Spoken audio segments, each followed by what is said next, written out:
Hi.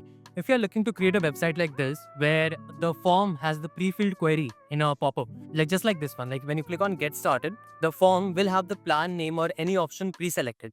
I'll show you once again. So this has a premium plan, and when you select get started, it will have it pre-filled. So I'll just show you step by step. This requires some minor code snippets as well. And I'll just show you how to set up the whole thing with pre-query and everything. Let's get started with the video.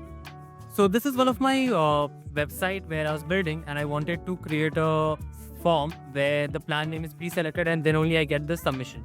So what I did quickly, I'll just show you. First, I started making the form. I'll just go to templates, pop-up. I wanted this form to appear in a pop-up. That's why I added in the pop-up Elementor pop-up template. Like by default, if you create this, I guess many of you are already aware, if you create this in a page, then it's very easier. You don't need any configuration. Elementor in default, using the Elementor Pro, you can easily do it. If you want to transfer the form in a pop-up, in that case, you may require this whole setup. So I'll just show you. This is have my basic name, email, and website domain where I wanted the plan name to be pre-filled.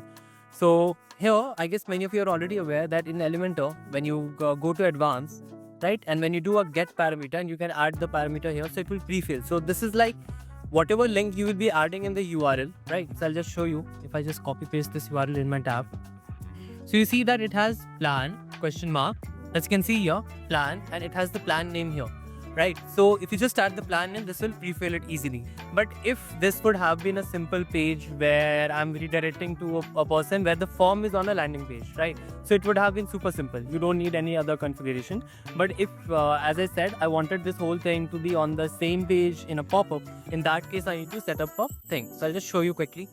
So obviously the step one is that you just whichever fields you wish to pre-filled, right? So you just go there, and like I'll just show you here. You just go here and select request parameter, okay? And in here, you can select get post, whatever you like, which is according to your setup, and whatever the parameters you wish to do it. You know, a good use case is that when you are sending an email, right? And you want the people to subscribe to something, in query, you can add the email dynamically so that whenever they wish to submit it, the email is pre-filled.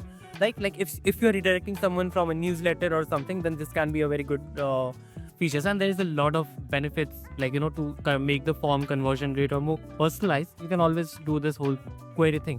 But now let's get back to our form. So this is the basic setup which I require here, and that's all. And I'm ready from this part, and you just have to ensure that this whole thing, like the name here, are added correctly in the URL. I'll just go back to this website. Now I'll just show you what are the link I have added in the get started button, right? Here on the get started, I'll just show you one of the link by copy pasting.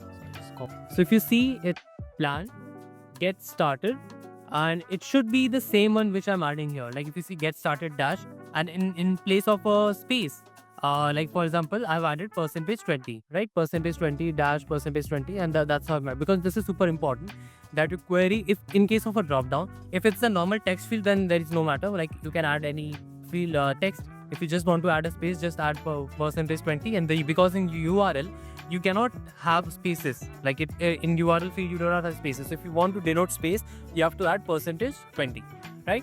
So I'll just go back, and this is my drop down, right? If this would have been a name thing, then there is no strict parameter. My like started can be anything, right?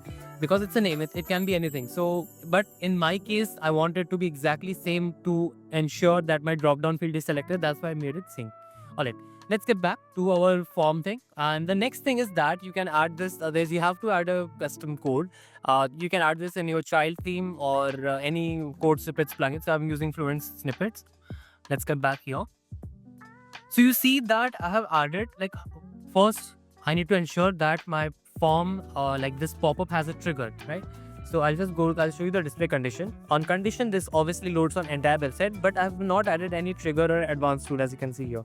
I just close this because I do not want to change anything. If you see, the parameter is plan. So I've just whatever parameter you have. So this code is just that whenever in the URL, plan query or like any query which has a plan, it will trigger the pop-up. So this is the trigger for the pop-up, and so whenever the plan is selected, it will trigger it, because you know in Elementor it does not trigger the pop-up based on that. So you have to set the trigger, and which pop-up do you want to open, you have to add the ID. As you can see, this is my form ID. So how do I get the form ID? You just go to templates, like just like any page ID, you will get all this stuff from the edit button. I'll just show you.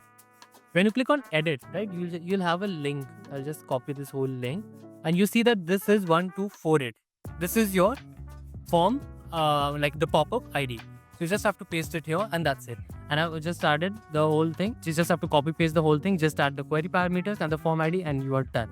Just hit publish live, and that's it. I'll just again. So this is the whole setup using which you can trigger query parameters in Elementor pop-up. I'll just show you this once again, the demo. So this is my whole thing. Get started, and this has my started plan pre-selected. So hope you find this video helpful. This was a minor thing which I wanted to solve while I was solving for one of my projects. So I thought let's share with you all. And if you are looking for any more videos around Elementor, WordPress and SaaS, make sure to subscribe to the channel. Thank you so much.